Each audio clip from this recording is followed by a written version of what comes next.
I have often puzzled and puzzled about what it must be like to go to sleep and never wake up, to be simply not there forever and ever. After all, one has some intimation of this by the interval that separates going to sleep from waking, when we don't have any dreams but go to sleep, and then suddenly we're there again, and in the interim there was nothing. And if there was never any end to that interval, if the waking up didn't happen, that's such a curious thought. And yet, you know, I believe that although that's rather gloomy kind of consideration, I found that's one of the most creative thoughts I ever thought in my life. And I keep going back to it. You know, it's in line with a lot of the very fundamental questions that children ask. When they say, "Mummy, who would I have been if you had married someone else?"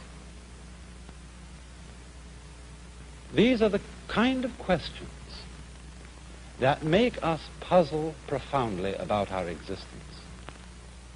And one of the reasons why I think thinking about not being, about total non-existence, is so creative, is that in comparison with that thought, the fact that we are seems kind of queer, incredibly odd.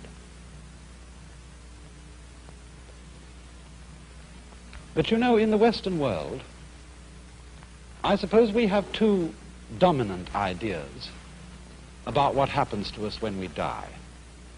There's the old-fashioned idea that after we die, we go to another world. I say old-fashioned, not to say it's out of date. We don't know what the answer to this is. But that's the traditional answer of the Western world. When you die, you go to another life. Maybe heaven, maybe purgatory, maybe hell, who knows? I think nowadays, though, the more general idea, the more plausible idea to many people, is that when we die, we just cease to be. That's all there is to it.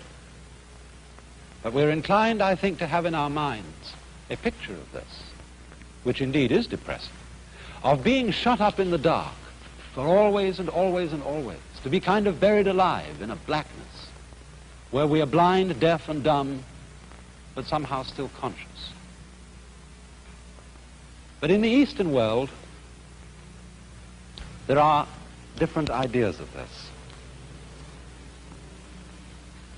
The major Eastern idea is what is generally known as reincarnation, of going through life after life after life in an endless series, a process that is represented in this Japanese print of the Wheel of Life, the Buddhist Wheel of Life.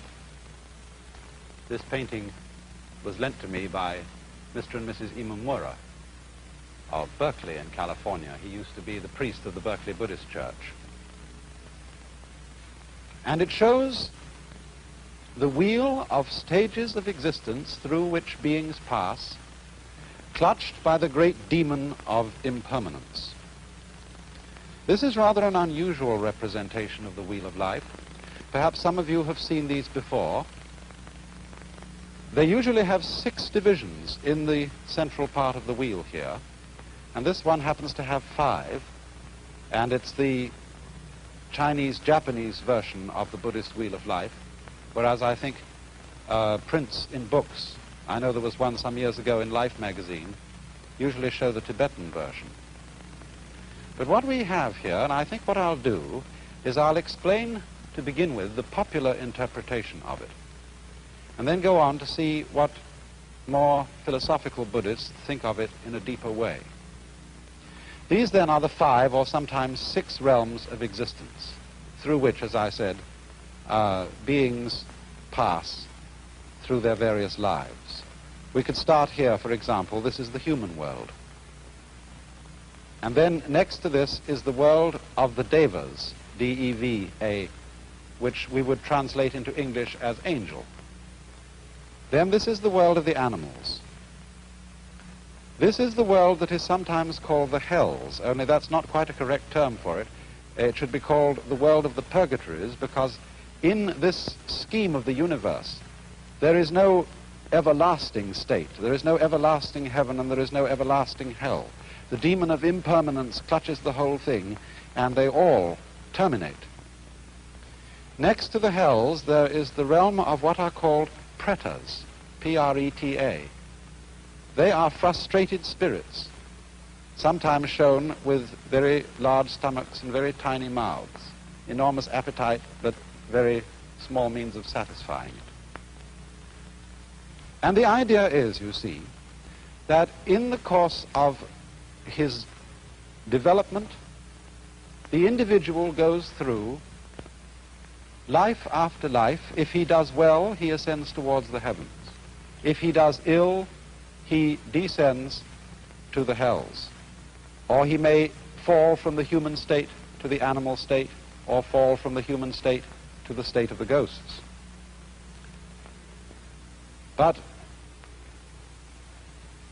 the point that has to be remembered in the Buddhist idea of transmigration or reincarnation is that you can never stop anywhere. You may ascend to heaven, but what goes up must eventually come down. You may descend to hell, but what goes down must eventually come up. And so one goes on and on, moving through these various worlds until, in Buddhist ideas, you become sufficiently awakened to become a Buddha, one who is released from the wheel, and who does not fall anymore into the sequence of rebirths, but enters the eternal state of nirvana. Now, if you will look closer again, you will see that there are a number of figures round the outside of the wheel. And these represent what is called the 12-fold chain of dependent origination. That is to say, they are a series of links which form what might be called the sequence of life. They are, as it were, a schematic diagram of the force or the process that keeps this wheel rotating. And the chain starts with a demon down at the bottom here, who represents ignorance, or perhaps unconsciousness, the state of not knowing. Then next in order, you'll see a potter's wheel, and this represents potentialities of life. Next comes a monkey, who represents consciousness.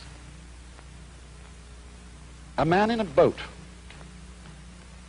For some reason, this represents the combination of name and form. Words bringing out shapes. Words identifying shapes and things in the world. Here comes sense consciousness, the five senses, a man's body with the senses exposed. And here comes contact, a pair of lovers. After this there comes perception. I am not quite sure what the symbol in this wheel is. It seems to show a man with a sword behind a screen and two women playing in front of the screen. The usual symbol you find here for perception is a man with an arrow in his eye, showing the pain involved in the perception of the world. The next in the link is desire. It shows a woman with twins. The next one here is called grasping, and that shows a man with a basket into which he is trying to get the fruits of life. And then as we come over round the wheel, we get a figure which means growth. I think this is one of the gods of prosperity, but it means growth, the fullness of life. Here is birth, a woman in parturition. Here is old age. And then, although the final stage of the links of dependent origination, as they are usually drawn, shows this one as the last, and calls it old age and death, in this particular wheel they've been spread out so that you get old age, grief. No, excuse me, this is sickness. Old age, sickness, death, grief, compassion, suffering, and again back into ignorance. Here's another figure of ignorance, the camel being led by a blind man. Now, what I want you to notice particularly about this is that the chain represents what is called in Sanskrit the process of karma. I'm going to write that word because it's very fundamental to an understanding of this whole problem. Karma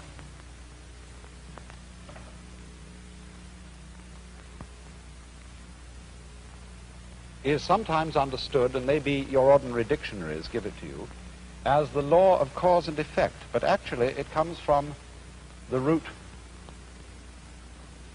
kri, which in Sanskrit means to act or to do.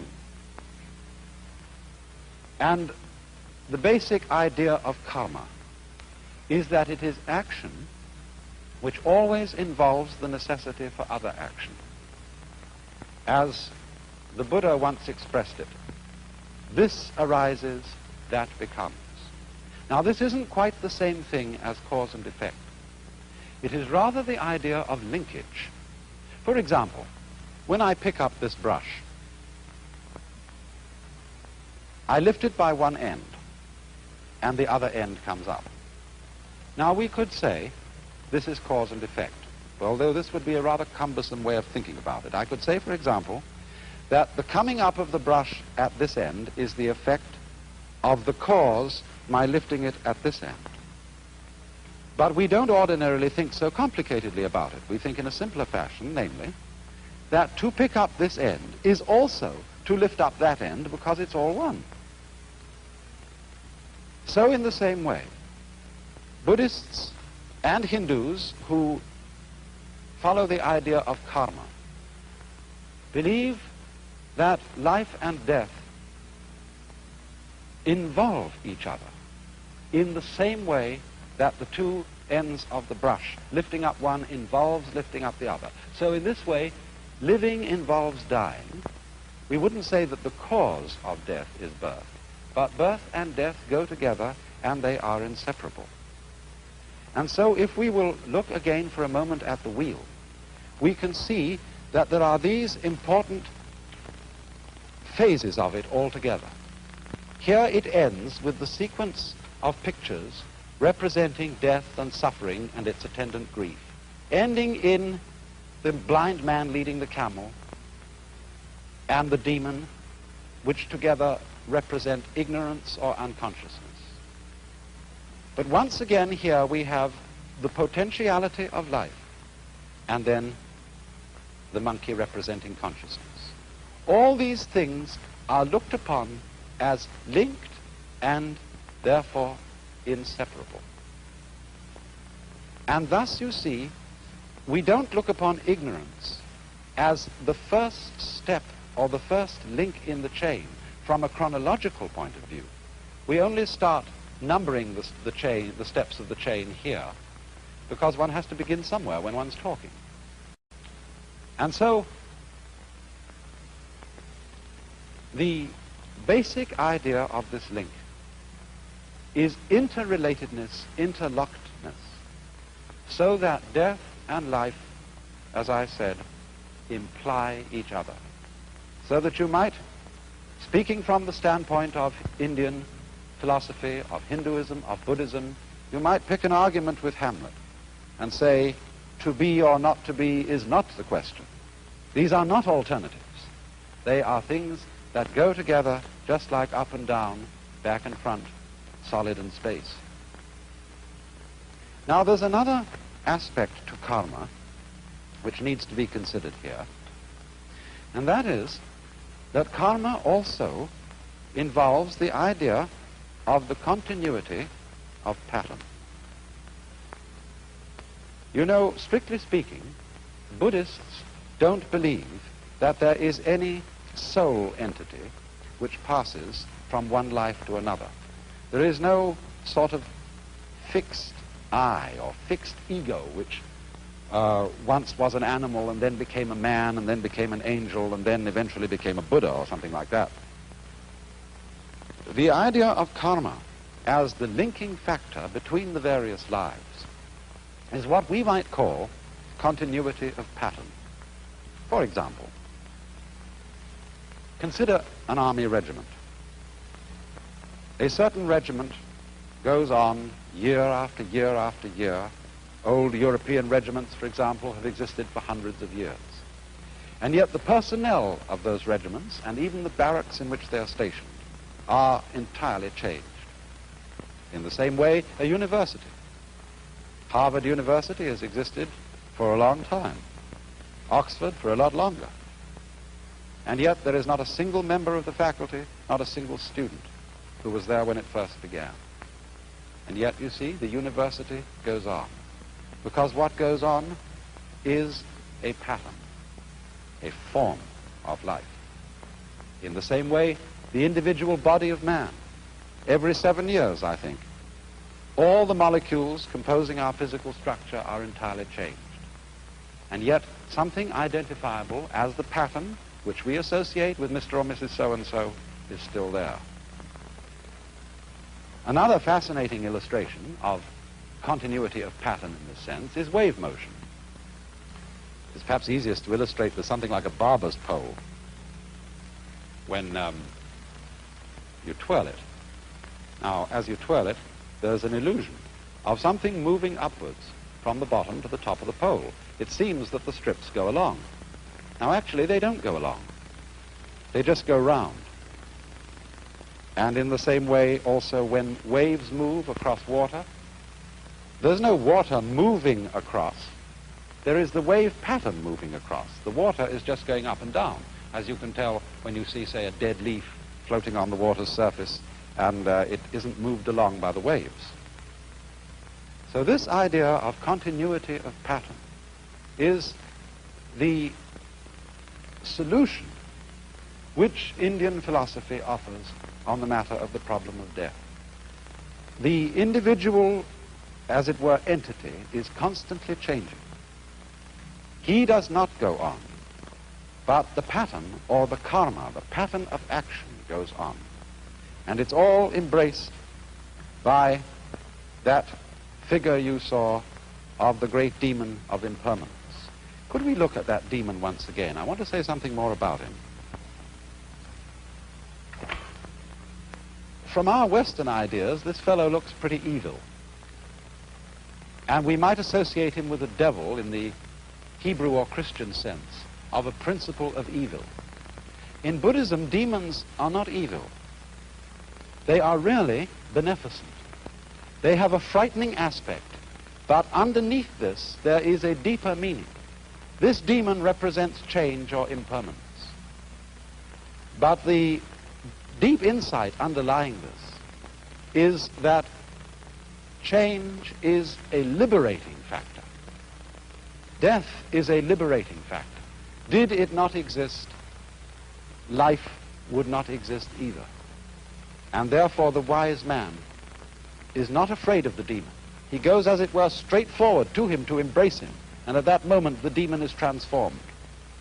And so in the same way, in a deeper sense, Buddhists do not think of these various realms of the wheel as literal worlds where there are angels and demons and starved ghosts. But they represent the various phases of consciousness. Equanimity, general kind of medium consciousness. Quiet consciousness is the human state. The angel state is supreme happiness. The animal state is animality. Here is misery in its extreme, and here is frustration in its extreme. But the fundamental idea of the whole wheel that we have to remember, the idea of karma, is the interlocking, the interdependence of being and not being, of death and life, and the fact that the demon of change is really a disguise of the very source of life, the death without which life is impossible, the change without which life is totally boring.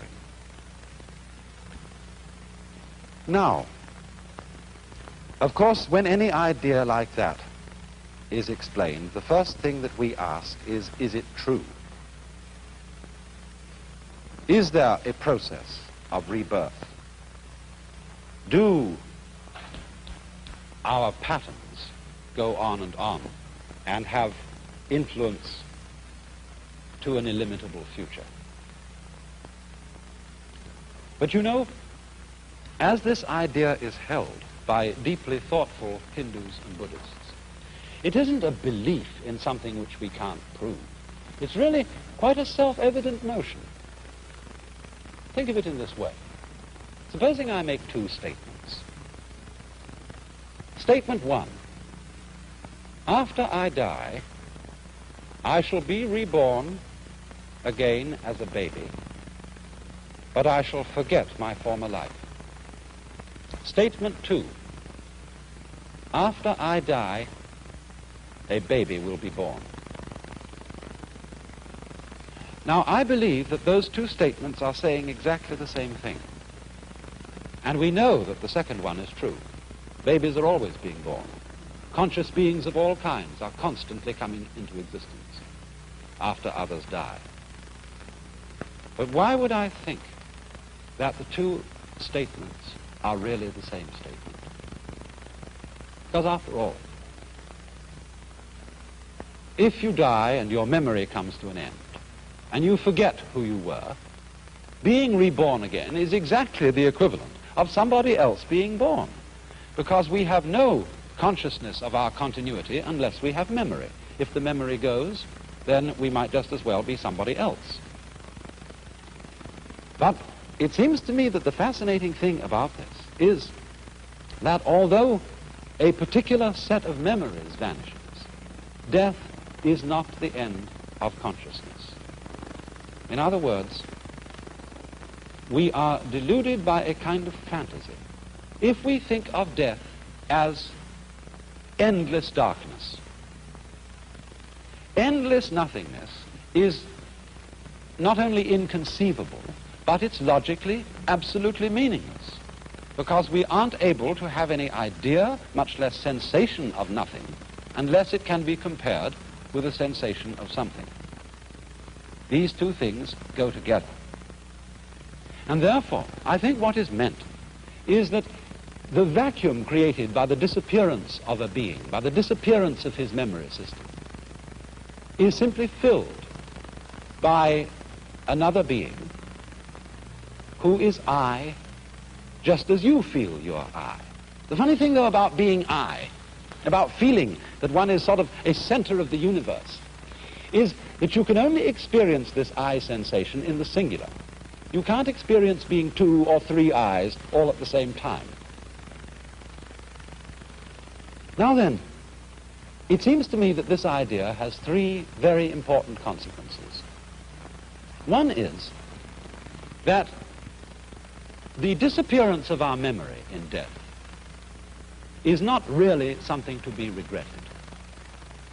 Of course, everybody wishes to hold forever to the memories and to the people and the situations that he particularly loves.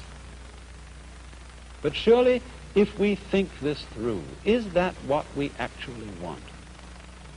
Do we really want to have those we love, however greatly we love them, for always and always and always and always? Isn't it inconceivable that even in a very distant future, we wouldn't get tired of it? And this indeed is the secret of the thing. This is why the demon of impermanence is beneficent. Because it is forgetting about things that renews their wonder. Just think, when you opened your eyes on the world for the first time as a child, how brilliant colors were. What a jewel the sun was. What marvels the stars. How incredibly alive the trees were. That's all because they were new to your eyes. Or in the same way, you know how it is, you've been reading a mystery story. And you're looking around the house, you want something to read, and you pick up an old mystery story. If you read it years and years ago and you've forgotten all about the plot, it still excites you. But if you remember the plot, it doesn't excite you. And so, by the dispensation of forgetting, the world is constantly renewed. And we are able to see it again and again, and to love again and again, to have people to whom we are deeply attached and deeply fond, always with renewed intensity, and without the contrast of having seen them before, for always and always and always. Another consequence of this is a very curious realization to me. Remember that question, who would I be if my mother had married someone else? Who, if I were you, we often say. One might so easily have been you. I might so easily have been born in China and India. Why do I feel that the world is centered in this place, as distinct from some other place? You jolly well know the world is centered where you are. And this gives one a very strange feeling of the idea that other people jolly well exist in the same sense you do. Everybody's name is I. That's what you call yourself. So there will always be I's in the world. Every I is in a way the same I. We all might be anyone else. And there is no escape. It goes on and on and on and on. So long as there is consciousness anywhere, there is I. You then, in a way, look out through all eyes. And that, perhaps, is the secret of the great virtue of compassion.